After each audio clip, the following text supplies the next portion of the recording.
A graça e a paz de Jesus, igreja. Que privilégio nós podermos agora abrir a palavra de Deus, nós que já cantamos, já adoramos o Senhor, já tivemos um momento tão maravilhoso de poder batizar os nossos filhos. Eu convido a igreja a abrir a palavra de Deus comigo em Ageu, no capítulo 2, a partir do versículo 10. Ageu, capítulo 2, versículo 10. Nós continuamos hoje nossa série de mensagens no livro de Ageu. Nós terminamos hoje o livro de Ageu, com a graça do Senhor Jesus. E continuamos aqui na nossa saga, aqui estava falando com a esposa hoje de manhã, né? As cajadadas de Ageu, né? E hoje não é diferente, né? Mas a palavra do Senhor que nos confronta, também nos cura, também nos transforma. E ela é necessária. Então, Ageu, capítulo 2, a partir do versículo 10, eu creio que a igreja já encontrou, diz assim a palavra de Deus: No 24º dia do 9º mês, no 2º ano do reinado de Dário, a palavra do Senhor veio ao profeta Ageu.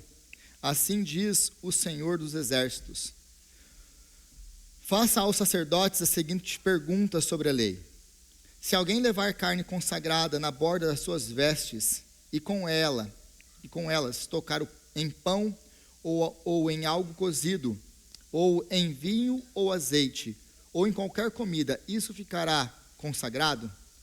Os sacerdotes responderam: não. Em seguida, Ageu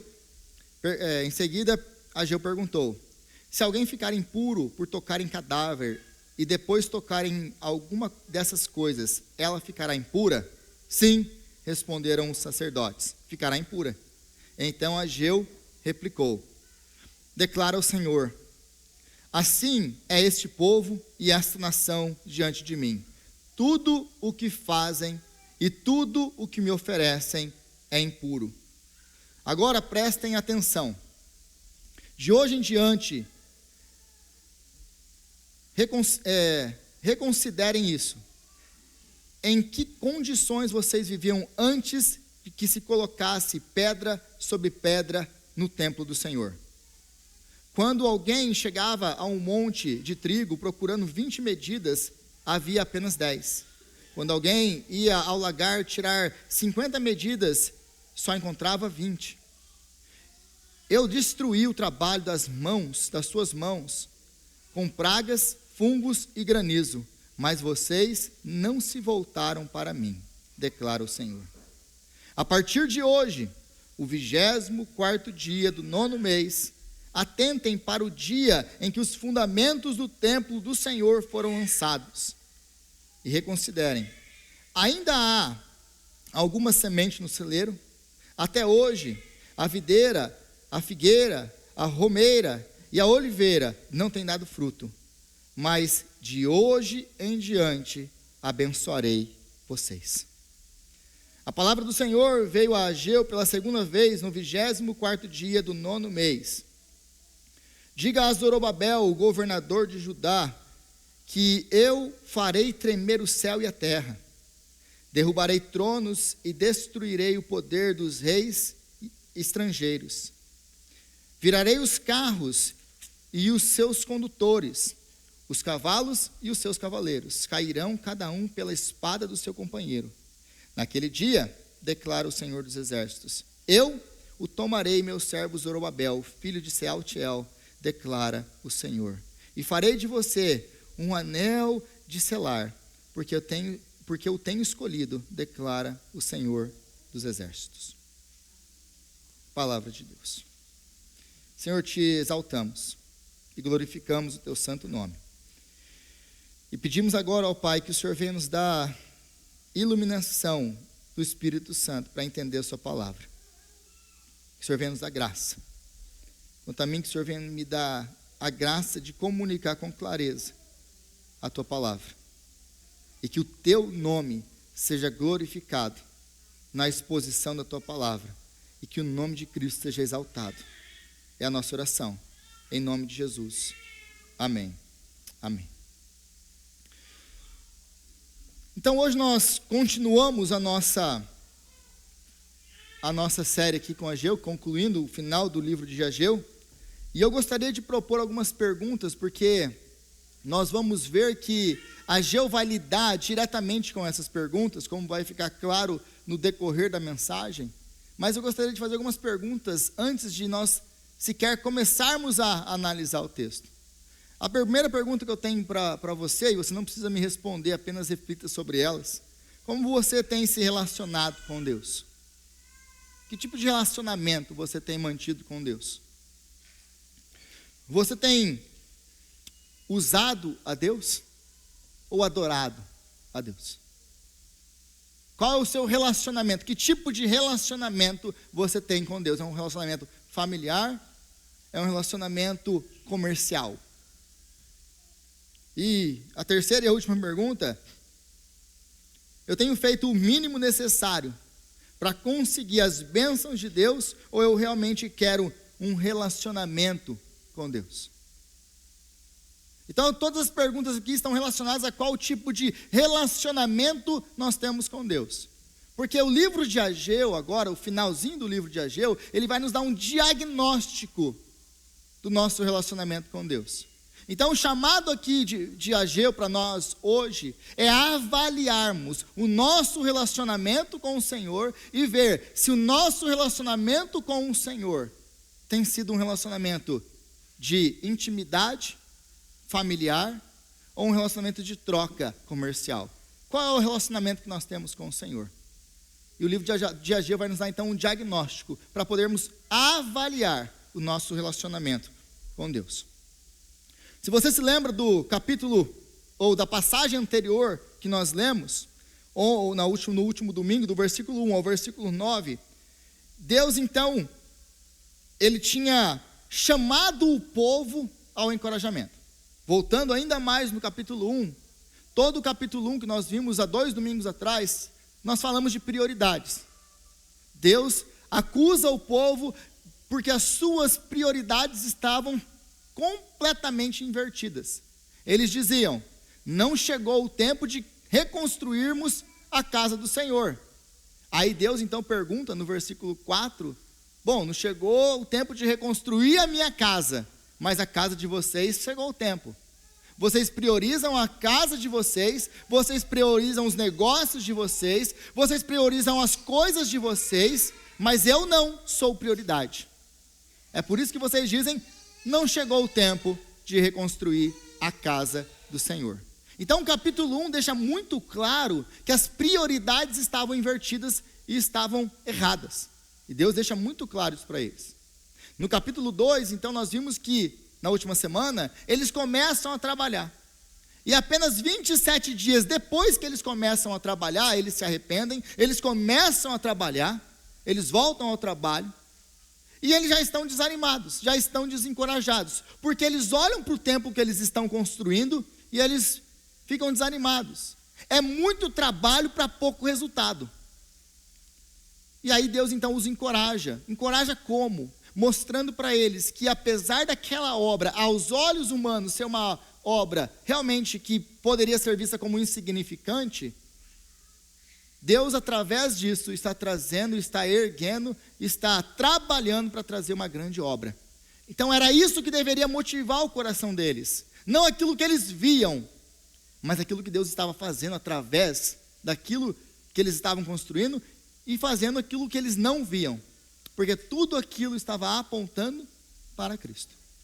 Agora já no capítulo 2, no versículo 10, muda aqui, ele acabou de encorajar o povo, mas aqui ele fala que ele: vou estar com vocês, coragem, tem de bom ânimo, eu vou estar com vocês.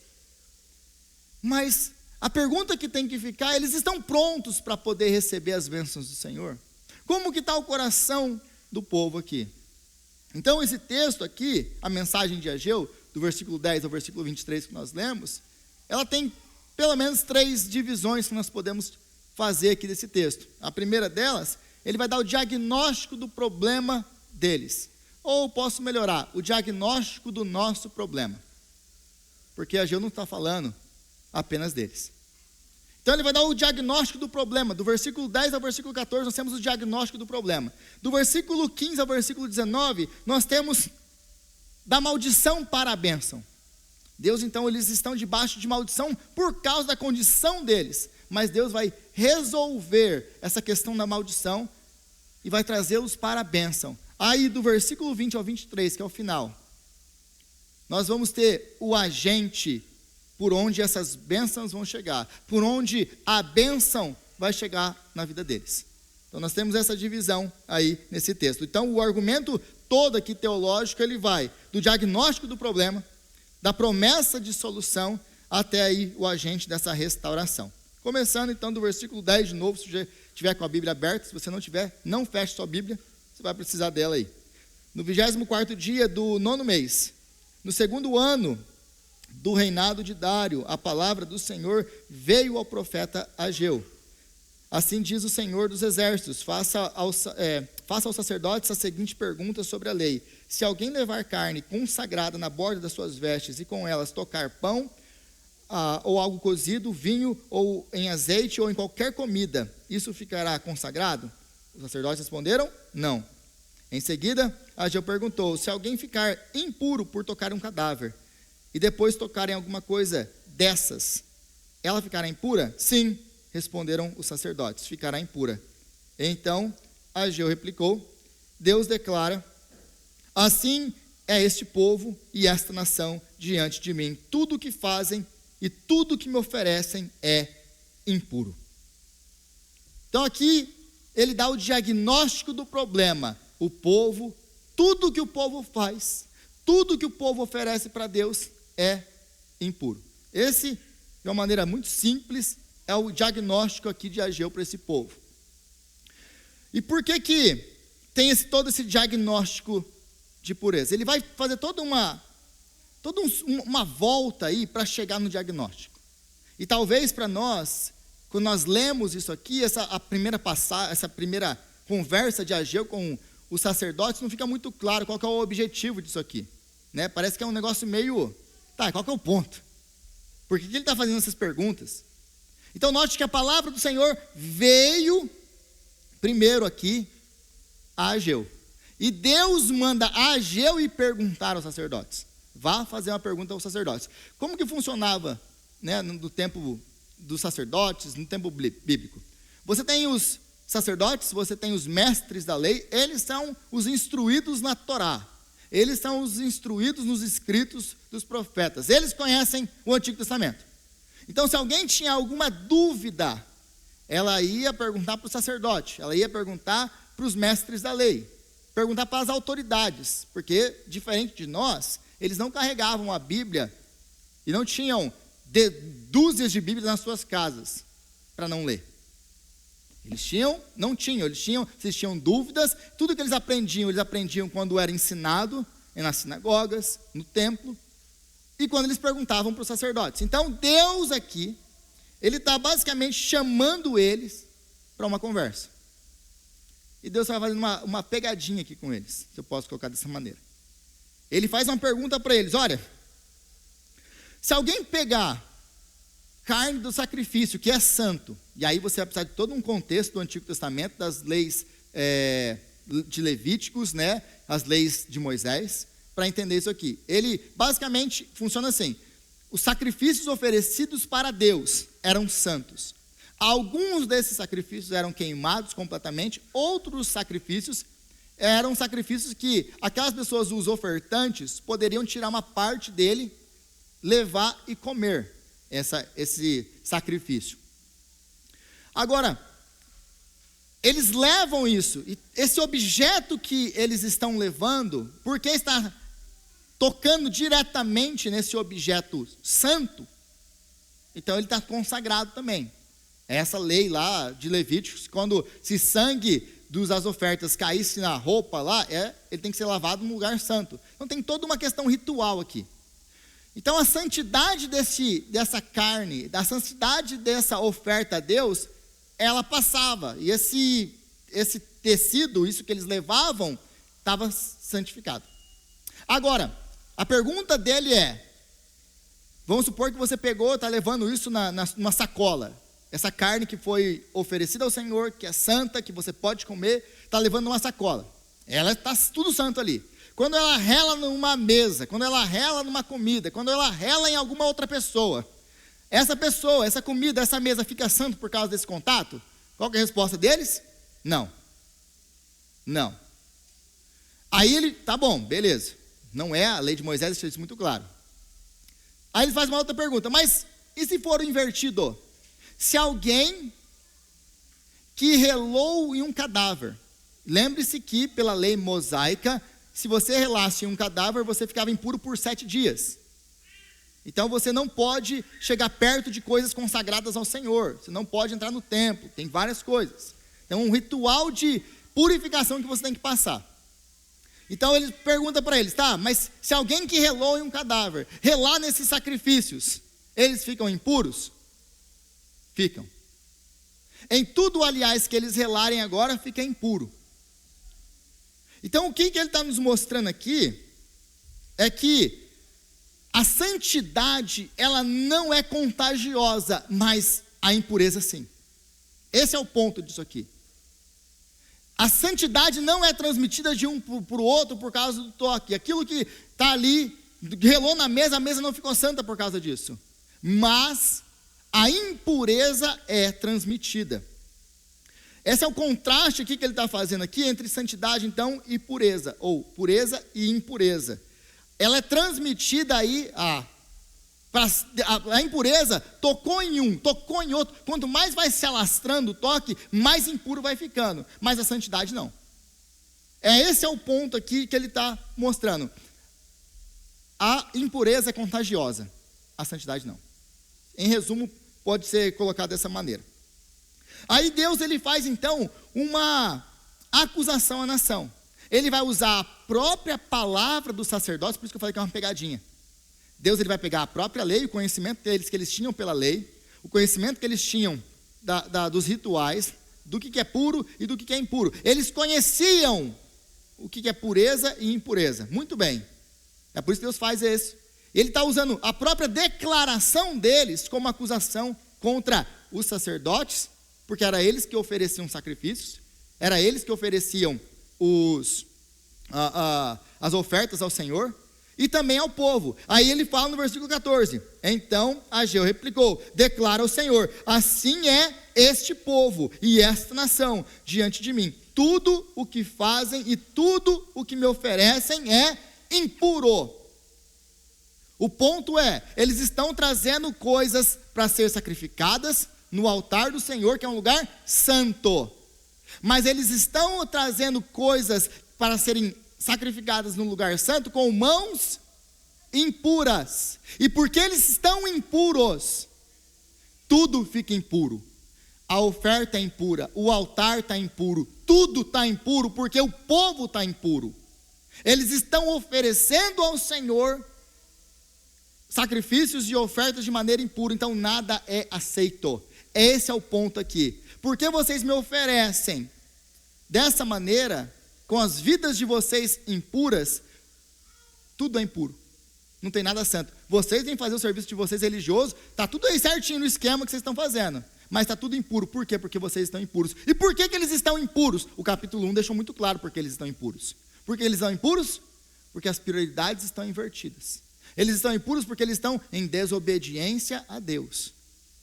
É por isso que eles estão aqui impuros. Então, aqui Deus vai mostrar para eles que tudo que eles estão passando é uma maldição de Deus. Versículo aqui 16, 17 vai falar isso para nós, né? Eles vão procurando ali medidas de farinha, de vinho e não encontram. Eles esperavam uma safra e não é aquilo que eles esperavam. Por quê? Porque Deus está destruindo com o trabalho deles. Deus está castigando a nação por causa da sua impureza. Era a maldição da lei. É isso que está acontecendo aí. Se você vai para Deuteronômio 28, você vai ver que tem uma maldição da lei lá. Se vocês me obedecerem, eu abençoo vocês. Se vocês me desobedecerem, a maldição. As maldições descritas aqui em Ageu são as maldições da lei. É isso que Deus está nos mostrando lá. Mas é interessante aqui que ele começa esse texto falando assim, né? Versículo 14 de novo. Assim é este povo e esta nação diante de mim. Assim é este povo e esta nação. É uma linguagem pejorativa. Assim é este povo. Lembra que no capítulo 1 ele fala assim também. Este povo, não é o meu povo. Quando Deus se dirige ao remanescente, quando Deus se dirige ao seu povo, ele fala, é o meu povo, o meu tesouro pessoal. Mas aí que não, ele fala, este povo. É um desdém que tem aqui. Aí ele fala, esta nação. Essa palavrinha aqui era a palavrinha usada para as nações ao redor de Israel, nunca para Israel. Eram para as nações pagãs que circundavam Israel, não para o povo de Deus. Deus não chamava este povo, essa nação aí. Essas são os cananeus que viviam em volta de Israel, nunca o povo de Deus. Então você vê aqui que existe uma linguagem de juízo. Mas se você abrir lá em Êxodo capítulo 33, no episódio da vaca lá, que eles fazem um bezerro de ouro para adorar, Deus tem a mesma conversa lá com Moisés. Este povo, esta nação. Mas por que tem essa semelhança da linguagem e essa similaridade com o Êxodo 33? Para mostrar o quê? Que mesmo naquele episódio, o episódio do juízo de Deus contra a nação por causa do bezerro de ouro, Deus julgou, mas Deus não abandonou a sua nação. Deus julgou, mas Deus não destruiu com eles. Aqui é a mesma coisa. Deus está julgando eles pela sua imoralidade, por causa do seu pecado, por causa da sua impureza. Mas Deus não está abandonando eles. Isso aqui é muito importante para nós. E aí, o problema não era apenas econômico, mas também espiritual. Porque nós vimos já no capítulo 1, e se você prestou atenção na leitura, você parece que está lendo o capítulo 1 de novo. Porque no capítulo 1 ele fala, olha, vocês esperavam uma boa colheita e não veio. Aí ele repete de novo aqui, vocês esperavam uma boa colheita e não veio. Mas ele já falou isso lá no capítulo 1, e por que ele está retomando aqui? Mas lá no capítulo 1, a ênfase é física, é na falta da colheita. Aqui não, aqui está mostrando para nós que a consequência não é apenas física. A consequência da desobediência deles para com Deus não era apenas física, colheitas magras, colheitas fracas, mas também espiritual, porque tudo que eles ofereciam era impuro. Esse aqui é a importância do que Deus está falando aqui. E por que isso aqui tudo é importante? Porque eles estavam oferecendo sacrifícios a Deus. Lembra? Capítulo 1 de novo. Eles voltam em 538, depois do decreto de Ciro. O povo que estava preso na Babilônia, que estava cativo na Babilônia, foi liberto. E aí então eles puderam voltar para Jerusalém, para reconstruir a cidade com a autorização de Ciro. Eles vieram e eles reconstruíram o templo que era para ele ter reconstruído? Não. Eles começaram e abandonaram a obra. Mas se você abrir a Bíblia de vocês aí, em Esdras capítulo 3, você vai ver que assim que eles chegaram, eles reconstruíram o altar. Então eles reconstruíram o altar, eles colocaram a coisa para acontecer lá, sacrifícios, ofertas, calendário religioso, tudo estava, a vida religiosa eles colocaram para andar. Mas eles não construíram um templo. O templo começou, parou a obra e ficou lá 18 anos parada a obra do templo. Mas tinha sacrifício e tinha oferta. É disso que Deus está falando quando ele fala assim, olha, tudo que eles me oferecem é impuro. Ele está falando de tudo que era oferecido no altar de Deus. Tudo que eles me oferecem no altar, que foi instituição de Deus, foi Deus que instituiu o altar, não foi ideia deles. Eles estão cumprindo aquilo que Deus instituiu através da lei de Moisés. Mas aí Deus fala, tudo é impuro. Por que é impuro? Porque na cabeça deles, eles reconstruíram o altar. E para eles pararam no altar. O altar estava suficiente. Para eles, o altar era tudo que eles precisavam. A gente já voltou, já tem o altar, já tem os sacrifícios, já tem as ofertas, então está tudo bem. Para que a gente vai construir o templo? E aí eles ficavam postergando essa questão do templo. Não é tempo de construir o templo, não é tempo. E ficavam enrolando, porque estava muito confortável. Na verdade, o que eles pensam? Qual que é o tipo de relacionamento que eles têm com Deus? Eles pensavam assim, qual que é o mínimo necessário que nós precisamos fazer para Deus nos abençoar? Qual que é o mínimo necessário que eu tenho que fazer para ter a bênção de Deus? Mas aí, então, eles fizeram o mínimo necessário para ter a bênção de Deus. Eles fizeram sacrifícios, eles obedeceram ali as leis, eles fizeram as festas religiosas. Então, eles estão obedecendo ali dessa maneira. E aí, eles estão esperando o quê? Boas colheitas. Eles estão esperando o quê? Prosperidade. Eles estão esperando o quê? Deus dá para eles abençoá-los financeiramente, materialmente. E aí vem alguma coisa daquilo que eles estão pensando? Não. Porque, de novo, eles estão fazendo o mínimo necessário para que eles tenham a bênção de Deus. E Deus não se relaciona no mínimo necessário. Eles estavam, na verdade, querendo usar a Deus em vez de adorar a Deus. Eles se aproximavam de Deus apenas com o intuito de receber alguma coisa. Eu vou fazer o quê? Não, tem que ir lá dar o sacrifício. Não, eu vou dar o sacrifício. Aí Deus vai me abençoar? Não, aí Deus vai abençoar. Então, é o cálculo que eles fazem de fazer isso. Qual que é o mínimo que eu posso fazer para me abençoar? Eles se acomodaram no mínimo. Eles se acomodaram naquilo que eles tinham com Deus, nesse tipo de relacionamento que eles tinham com Deus. Então, para que eu vou reconstruir o templo? Para que eu vou ter todo o trabalho de reconstruir o templo? Se eu tenho um altar aqui, tá bom isso aqui, não preciso de mais que isso. É esse o relacionamento deles com Deus. E aí esse texto vai mostrar para mim e para você, e vai ensinar para mim e para você, uma lição muito prática e muito atual, que é possível ser religiosamente ativo e ao mesmo tempo ter tudo o que fazemos rejeitado por Deus. É possível nós sermos religiosamente ativos, vir para a igreja no domingo, dar o nosso dízimo, fazer as nossas atividades rituais religiosos, fazer o nosso mínimo necessário, para quê? Para garantir que Deus me dê a bênção dele. Eu lembro, antes da minha conversão, não na igreja evangélica ainda, eu entrava e eu ia na igreja, porque fui ensinado desde menino que nós temos que ir na igreja, e eu lembro desse pensamento todas as vezes que eu lembro dessa época. Eu saía lá do culto e pensava assim: fiz o que eu tinha que fazer para Deus me abençoar essa semana. E eu ainda lembro disso, porque Deus ainda joga isso na minha cara. Porque é esse tipo de relacionamento que nós queremos com Deus. Qual que é o mínimo necessário, Deus, que eu preciso fazer para ter a bênção? Semana sem culto, semana sem bênção. Então eu tenho que ir para o culto. Então eu vou para o culto porque eu quero ser abençoado por Deus, não porque eu quero Deus. Entende a diferença? Eu vou para o culto porque eu tenho que fazer o mínimo necessário, pelo menos aparecer na igreja. Já que eu não me envolvo com nada mesmo, pelo menos o mínimo necessário que é estar lá, eu tenho que estar. Ou senão, pelo menos tá bom. O mínimo necessário toda semana é meio complicado. Mas aí eu vou semana sim, semana não. Aí eu estou fazendo. Deve ser o mínimo, né? Deus deve contar alguma coisa aí.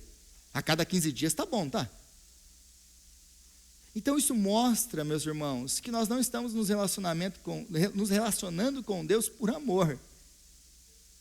Nós estamos nos relacionando com Deus de maneira comercial, para que Deus venha nos dar alguma coisa, né?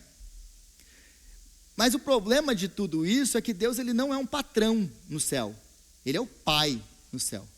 Por que ele não é o patrão? Porque essa mentalidade comercial é a mentalidade do patrão.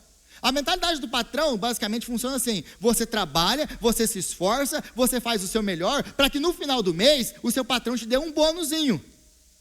Para que no final do mês você ganhe aquilo que você estava esperando ganhar do seu patrão. Mas ai dele se o bônus não chegar. Ai dele se aí não cair nada ali, nenhuma gracinha na minha conta. Ai dele.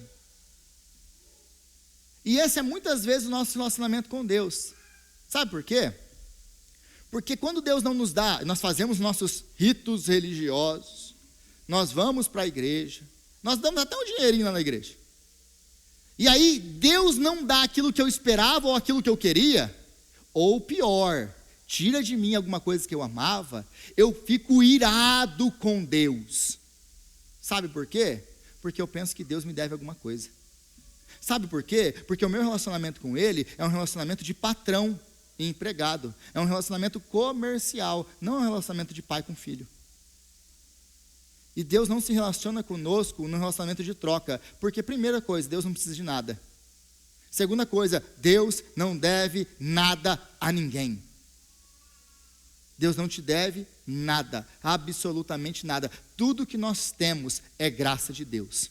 E, aliás, a grande bênção nas nossas vidas é ter Cristo. Ele é a grande bênção. Então Deus, ele se relaciona conosco como um pai. Como que o pai se relaciona com o filho? Imagina o seu pai. Muitas vezes o seu pai e a sua mãe te falaram não. Não vou te dar, você quer, eu quero. Meus filhos quer. O Gabriel não pode assistir meia hora de televisão, que ele quer todos os brinquedos que passam na televisão. E aí ele fala lá, quer esse? Papai, eu queria esse dinossauro, aquele dinossauro. Aí eu só vou, tá bom, filho, tá bom. E passa, vai embora, né? Deixa ele lá acreditando. Mas aí quando ele, pai, não sei o quê. E eu falo, não vai ter. Ou senão, desliga a televisão. Ele esperneia, ele se bate, mas não vai ter. Mas é porque eu não amo ele? Não. É exatamente o oposto, é porque eu amo ele. Porque o pai disciplina o seu filho. Então quando Deus não nos dá, quando Deus tira, não é para nos machucar, é por amor. Enquanto nós tivermos essa mente de que nós nos relacionamos com o patrão do céu, nós nunca vamos entender o sofrimento nessa vida. Nós vamos passar por sofrimentos e nós vamos ficar chateados, revoltados, irados com Deus, porque nós pensamos que Ele deve alguma coisa para nós, porque nós fomos bons religiosos. Isso vai destruir o seu relacionamento com Deus, se é que já não tenha destruído. Quando nós nos relacionarmos com Deus numa base de troca, e Deus não troca nada, Deus dá graciosamente e sem esperar nada em troca, porque o que daríamos nós ao Senhor, o nosso Deus? Então esse é o problema todo dessa passagem. Eles estão se relacionando com Deus como um Deus de troca. Deus, a gente faz um sacrifício, a gente faz alguma coisa, o Senhor dá a gente o que a gente quer, dá uma boa colheita, uma boa safra, dá aí uma riquezazinha, né? É isso que a gente quer no final. E a gente continua fazendo as mesmas coisas, se relacionando com Deus do mesmo jeito. Mas aí, Deus, na sua graça, na sua grande misericórdia, Ele nos dá a solução aí a partir do versículo 15. Porque Ele diz assim, versículo 15: agora prestem atenção. De hoje em diante, reconsiderem em que condições vocês viviam antes que se colocasse pedra sobre pedra no templo do Senhor. Quando alguém chegava a um monte de trigo procurando 20 medidas, havia apenas 10. Quando alguém ia ao lagar para tirar 50 medidas, só encontrava 20. Eu destruí todo o trabalho das mãos de vocês com pragas, fungos, granizo, mas vocês não se voltaram para mim, declara o Senhor. A partir de hoje, o 24º dia do 9º mês, atentem para o dia em que os fundamentos do templo do Senhor foram lançados, e reconsiderem. Ainda há alguma semente no celeiro? Até hoje, a videira, a figueira, a romeira, a oliveira não tem dado fruto, mas de hoje em diante abençoarei vocês. A gente lê isso aqui, a gente fica, que passagem doida. Mas Deus está falando que basicamente para eles, Ele fala, olha, tudo o que aconteceu com vocês, eu fiz para trazer vocês de volta. Eu fiz como o pai disciplina os seus filhos. Qual que é a intenção de Deus? Destruir com o povo? Não. Era que vocês voltassem para mim, que vocês se arrependessem, que vocês entendessem que eu não me relaciono com vocês no mínimo necessário. Não é por troca. É uma relação filial. É familiar. É isso que eu quero de vocês. Eu não quero o mínimo de vocês. Eu quero o coração de vocês. É isso que eu quero. Mas é interessante que ele fala, de agora em diante, versículo 15, agora. Então, é de agora em diante. Tem um ponto, tem um marco, tem um momento que Deus agora fala, olha, é daqui para frente, vai ter uma mudança. Daqui para frente, até aqui, aconteceu isso. Olhem, é um momento que ele chama para eles olharem para 3 momentos. Olha para trás, olha para a vida de vocês, olha para o pecado de vocês, olha para onde o pecado de vocês trouxe vocês. Agora olha para agora. Eu estou fazendo agora com vocês algo novo, mas olha para o futuro também, porque eu vou transformar tudo. Agora vocês vão passar, é como se fosse um portal. Sabe aquela imaginação que a gente tem do ano novo, 2025, 2026? Sabe aquela sensação que a gente tem que passou um portal que ninguém vê? Não é assim esse negócio de final de ano, do ano novo? Passou o ano novo, parece que não aconteceu alguma coisa com a gente. Não a gente tira isso ou não? É um negócio meio assim, não aconteceu nada, no outro dia continua do mesmo jeito, mas não parece que mudou alguma coisa? É mais ou menos isso aqui que Deus está falando para eles. Mudou, daqui para frente mudou o ano, mudou o calendário, mudou a vida completamente de vocês. Por quê? Porque o versículo 10 a 14, ele vai expor o problema. Ele vai expor o problema aqui para agora ele trazer a solução. O povo então está impuro, tudo que eles fazem é impuro, e essa impureza é contagiosa, como já ficou explicado. Agora, a lei sacerdotal deixou muito claro, Deus faz essas perguntas também para deixar muito claro que a lei sacerdotal, ela era incapaz de purificar. Porque o nosso problema, o problema desse povo, é que a impureza vem de dentro do coração. Para ser puro diante de Deus, eles precisavam de uma troca, de uma transformação interna, que a lei sacerdotal não podia fazer. E Deus deixa isso muito claro nos versículos 10 a 14. A lei não pode fazer nada. E por causa disso, vocês são impuros. E tudo que vocês fazem é impuro. Agora, Deus vai trazer uma solução. E a solução aqui é o dia da pedra fundamental. É o dia da pedra angular. Deus marca um dia, fala assim, olha, hoje estamos consagrando aqui o templo, é o dia que marcava realmente o fundamento do templo ser colocado, era um dia muito importante para qualquer templo naquela época. O dia que a pedra de esquina, a pedra de fundamento de toda a construção era colocado, era o dia que marcava a saída dos planos, dos projetos, para realmente agora o compromisso do povo em construção à casa do Senhor ou ao templo do seu Deus. Era um momento, era um marco. É por isso que esse tempo aqui vai ser registrado pelo menos 4 vezes na Bíblia. O dia da dedicação do segundo templo. Porque para eles era um marco, era uma cerimônia fundamental para eles. Aí Deus fala que ele repete, note aqui que ele vai repetir 3 vezes isso aqui. Versículo 15, versículo 18 e versículo 19. Né? Agora prestem atenção. De hoje em diante, versículo 15, versículo 18. A partir de hoje, versículo 19. Ainda há alguma semente no celeiro? Até hoje. Você vê que ele fica, é quase que redundante. Deus, eu já entendi que é hoje. É hoje, é hoje, é hoje. Mas o que está acontecendo hoje? Hoje a pedra fundamental, a pedra de esquina foi colocada. A partir de hoje, a vida de vocês agora é transformada. Mas note uma coisa. A partir de hoje a vida deles é transformada. Aí ele fala do celeiro. Mas o celeiro foi transformado também? Não. As árvores deram milagrosamente uvas e oliveiras, e deu alguma coisa? Mudou alguma coisa? Não, é inverno. Ele está profetizando aqui 18 de dezembro de 520. É inverno. Todos nós sabemos o que acontece com o inverno. Nós estamos saindo dele, graças a Deus agora. Né? Está acabando esse negócio aí fora. E aí você sabe que em dezembro tudo vai mais devagar, tudo para, não brota nada, as folhas tudo caem, fica tudo cinza e morto. É nessa época do ano que Deus está falando para eles, olha, acabou, está tudo seco, não está tudo seco, mas eu vou abençoar vocês. Mas essa bênção de Deus mudou a vida deles instantaneamente, ou mudou fisicamente a vida deles instantaneamente? Não. Eles continuaram vivendo, dependendo ali da graça de Deus, para conseguir chegar no final da primavera, ali, ou no começo da primavera, né? Porque não mudou. Deus está falando, vou abençoar vocês. Mas a bênção aqui é espiritual. Porque eles continuam vivendo na escassez que eles estavam vivendo. Aliás, se você continuar lendo o livro de Malaquias e os outros, vai continuar do mesmo jeito. Não vai mudar muita coisa aqui não. Do que Deus então está falando? Ele está falando de uma coisa que é muito maior do que apenas uma mudança material e física. É disso que ele está falando aqui. Agora é interessante que Deus fala no versículo 16 e 17, porque ele fala que ele fez tudo isso, versículo 17, eu destruí todo o trabalho das mãos de vocês, com pragas, fungos, granizo, mas vocês não se voltaram para mim, declara o Senhor.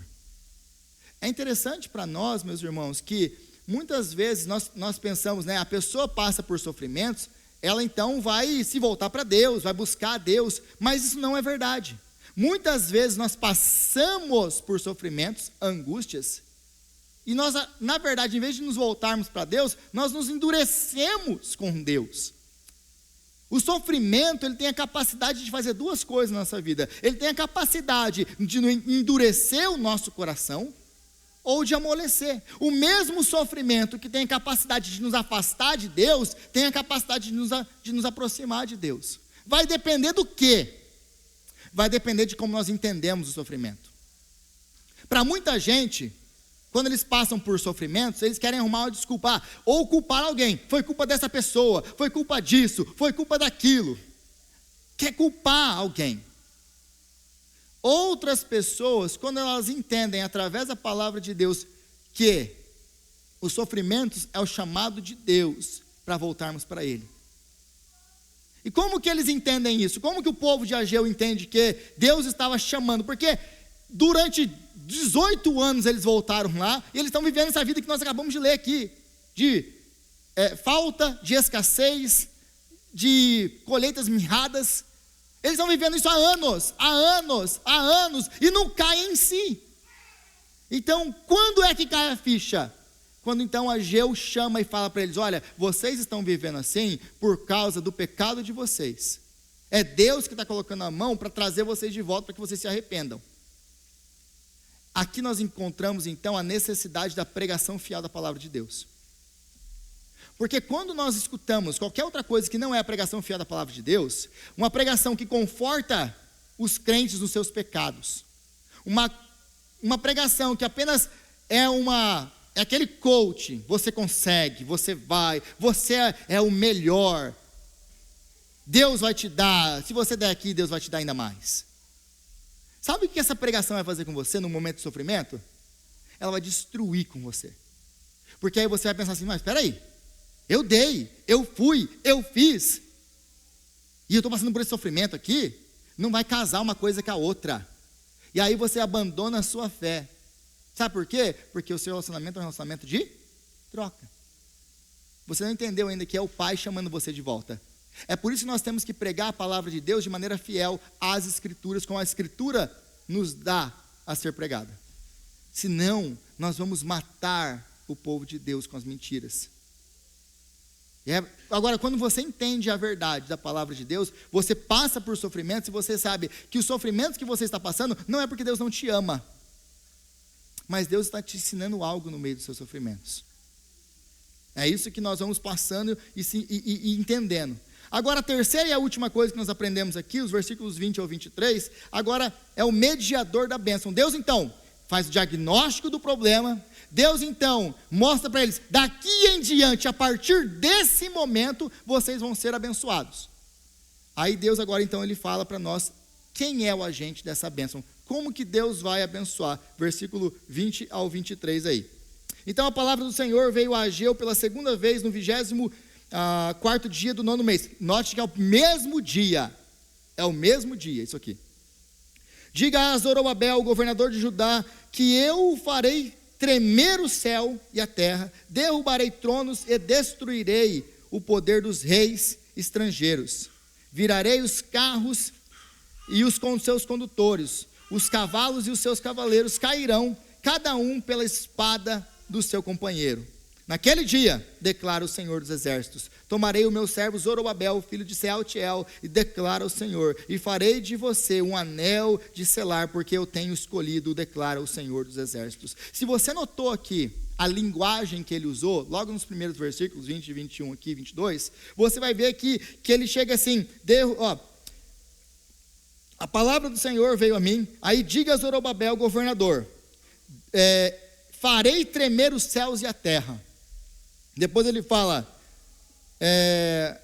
destruirei o poder dos reinos estrangeiros, virarei os carros e os seus condutores, os cavalos e os seus cavaleiros cairão. Meus irmãos, onde nós encontramos claramente essas linguagens aqui de Deus? No Êxodo. Deus está dizendo que eu estou trazendo um novo Êxodo. Eu estou trazendo, Êxodo igual a libertação. Eu estou trazendo uma nova libertação. Eu vou tremer o mundo. Eu vou tremer tudo. E eu vou trazer um novo Êxodo para o meu povo. É isso que ele está declarando aqui. Já logo de começo. E aí ele faz uma promessa para Zorobabel de restauração. Nesse mesmo dia. E por que é importante você entender aqui a promessa que ele faz para Zorobabel de restauração? Porque talvez você não tenha lido Jeremias capítulo 22, versículo 24. E em Jeremias capítulo 22, você sabe que o avô de Zorobabel é Joaquim. E Joaquim é o cara que foi levado pelo rei Nabucodonosor para a Babilônia. E que Deus diz lá em Jeremias capítulo 22, que mesmo que ele fosse o meu anel de selar, eu o arrancaria da minha mão. Então ali Deus está decretando o final da linhagem da promessa messiânica, basicamente. Porque lembre que Joaquim é o filho, é o descendente de Davi. E Deus tinha dado a Davi uma promessa, em 2 Samuel capítulo 7.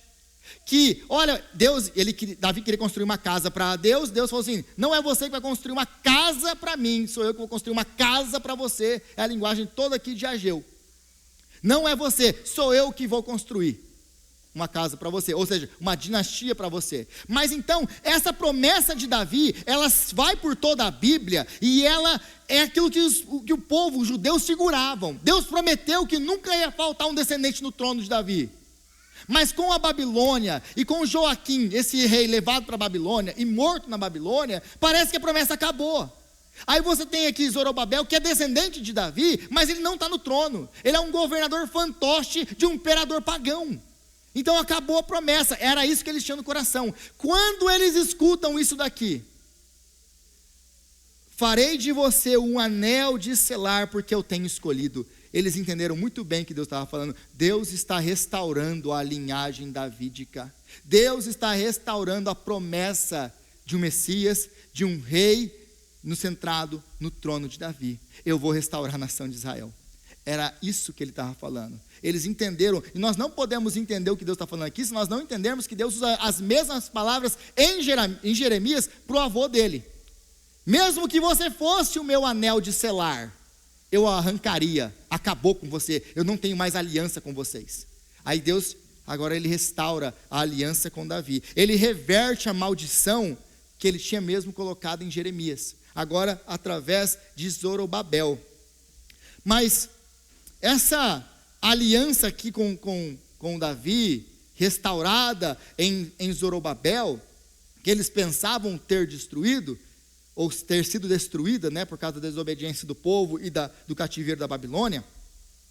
Agora, você vê que ele fala de Zorobabel, mas pensa o seguinte, você que já leu o Antigo Testamento, Israel é restaurado? Quando chega no Novo Testamento, Israel está restaurada? Israel volta a ter reis no trono da linhagem de Davi? Aí ele fala que ele vai fazer isso através desse Zorobabel, mas não faz nada. Então Deus não cumpriu suas promessas. Mas se você entender que ele está trazendo um novo êxodo, se você entender que a linguagem que ele está falando aqui, olha no versículo 23. Naquele dia. Essa palavrinha naquele dia é sempre com uma conotação escatológica. Naquele dia, nos últimos dias, nós poderíamos colocar assim. Nos últimos dias eu farei isso que eu estou falando que eu vou fazer. Então existe aqui uma linguagem escatológica. E é isso que nós precisamos entender. Deus vai trazer um novo êxodo. Deus vai trazer esse novo êxodo nos últimos dias. E ele vai trazer através de Zorobabel. Mas não é esse Zorobabel.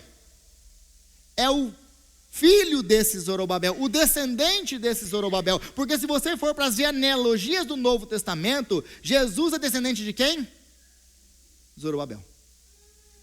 Então Deus está restaurando a promessa messiânica que vai ser cumprida através do verdadeiro Zorobabel, Jesus Cristo. É disso aqui que ele está falando então. E aí você vai entender toda essa passagem. Porque toda essa passagem não está falando apenas para esse povo. Toda essa passagem está falando de quem? De Cristo e do Evangelho. Porque do versículo 10 ao versículo 14, nós temos a condição humana diante de Deus. Nós estávamos mortos nos nossos delitos e pecados. Nós estávamos todos impuros diante de Deus. Não havia nada que nós pudéssemos fazer para nos purificar. Porque nós precisávamos de uma mudança interna, uma transformação interna do nosso coração, que ninguém podia fazer. É interessante que tudo é impuro. Tudo é impuro. E tudo que nós tocávamos era impuro. Mas então vem Jesus no Novo Testamento. E aí, logo no capítulo 1 de Marcos, ele encontra com um homem que está completamente tomado pela lepra. A lepra, que era a morte, aquilo que era conhecido como um morto-vivo, porque a sua carne estava se deteriorando e apodrecendo enquanto você estava vivo. Então tocar num leproso era a mesma coisa que fazer o quê? Tocar num cadáver. Então Jesus vem e o leproso se prostra diante dele e diz: Senhor, se quiseres podes me curar, ou me purificar. Olha a linguagem: se queres podes me purificar. Ele estava impuro. Então Jesus diz: quero. E não apenas diz quero, o que ele faz? Toca. Mas quando ele toca num homem, num leproso, o que era proibido pela lei, em vez da impureza passar para ele, porque lembra que o impuro contamina o que é puro, e nunca ao contrário.